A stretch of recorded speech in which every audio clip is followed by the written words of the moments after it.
Halo, selamat datang. Kali ini kita akan mengupas tuntas sebuah cetak biru nasional yang penting banget untuk keharmonisan di Indonesia.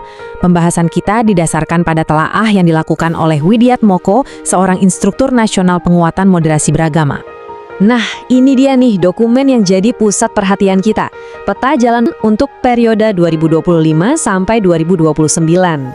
Oke, yuk kita coba bedah lebih dalam apa saja isinya. Oke, kita akan bagi pembahasan ini jadi 6 bagian utama. Ya, kita akan lihat bareng-bareng mulai dari apa itu visinya, gimana cara kerjanya, sampai nanti gimana kita semua bisa ikut ambil bagian dalam gerakan ini. Baik, kita mulai dari yang paling dasar dulu ya. Apa sih sebenarnya yang dimaksud dengan moderasi beragama menurut rencana resmi pemerintah ini? Penting banget nih buat dicatat. Ini bukan berarti agamanya yang dimoderasi, sama sekali bukan. Tapi ini lebih tentang cara kita sebagai pemeluk agama dalam menafsirkan dan menjalankan ajaran agama itu sendiri untuk menghindari sikap yang ekstrim. Nah, supaya konsep tadi nggak cuma jadi teori, pemerintah menetapkan 4 indikator kunci. Inilah yang jadi fondasi untuk mengukur apakah sebuah program moderasi beragama itu berhasil atau tidak. Oke, definisinya udah jelas, indikatornya juga udah ada. Terus gimana pemerintah akan menjalankan ini semua dan mengukur sukses atau enggaknya? Nah, sekarang kita masuk ke strateginya. Ini pertanyaan yang bagus banget kan? Gimana sih caranya kita bisa mengukur sesuatu yang mungkin terasa abstrak seperti kerukunan?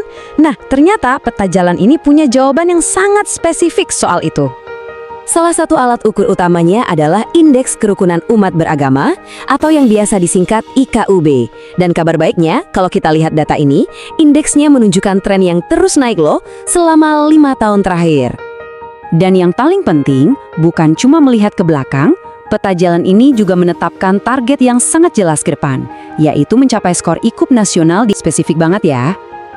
Tentu saja, rencana seambisius ini nggak mungkin bisa dikerjakan sendirian oleh satu kementerian saja.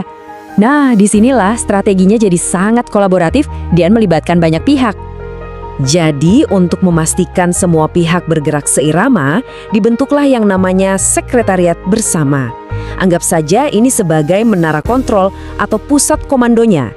Tujuannya adalah untuk mengkoordinasikan semua kementerian dan lembaga agar selaras dengan target nasional. Pembagian tugasnya pun jelas banget. Misalnya, Kementerian Pendidikan dan Kebudayaan fokus memasukkan nilai-nilai ini ke dalam kurikulum sekolah. Sementara itu, TNI dan Polri berperan penting sebagai katalisator untuk menjaga persatuan dan kesatuan bangsa. Semua bergerak bersama. Poin krusialnya adalah, ini bukan cuma program biasa atau inisiatif satu kementerian. Ini adalah program nasional yang punya payung hukum kuat, yaitu Peraturan Presiden. Artinya, ini adalah amanat untuk semua institusi pemerintah, dari pusat sampai ke daerah. Jadi, ini bukan sekedar daftar keinginan ya. Ini benar-benar sebuah peta jalan yang sangat detail, yang bahkan sudah dipecah-pecah fokusnya untuk setiap tahun. Nah, bisa kita lihat di sini, rencana implementasinya itu sangat terstruktur. Setiap tahun punya tema atau fokusnya masing-masing. Dimulai dengan konsolidasi agenda pada 2025, lalu penguatan peran di 2026, hingga nanti puncaknya adalah evaluasi dan tindak lanjut di tahun 2029. Rapi sekali. Semua rencana besar dari pemerintah ini tentunya punya dampak yang sangat luas. Tapi pada akhirnya, keberhasilan utamanya itu sangat bergantung pada kita semua. Jadi, pertanyaannya sekarang, apa peran kita dalam semua ini? Peta jalan ini menegaskan kalau membangun masyarakat yang harmonis itu adalah tanggung jawab kita bersama. Ini melampaui tugas kantor-kantor pemerintah, sampai ke level komunitas dan kita sebagai individu. Intinya, moderasi beragama yang sejati itu terwujud dari hal-hal kecil sehari-hari. Dari cara kita berinteraksi dengan tetangga, bagaimana kita terlibat dalam dialog, dan kontribusi kita dalam membangun budaya saling menghormati di lingkungan kita masing-masing.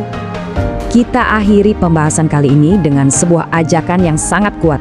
Ini adalah pesan dari Widiatmoko untuk kita semua, seluruh warga negara, agar menjadi bagian aktif dari perjalanan Indonesia menuju harmoni yang langgeng dan kita cita-citakan bersama. Terima kasih sudah menyimak.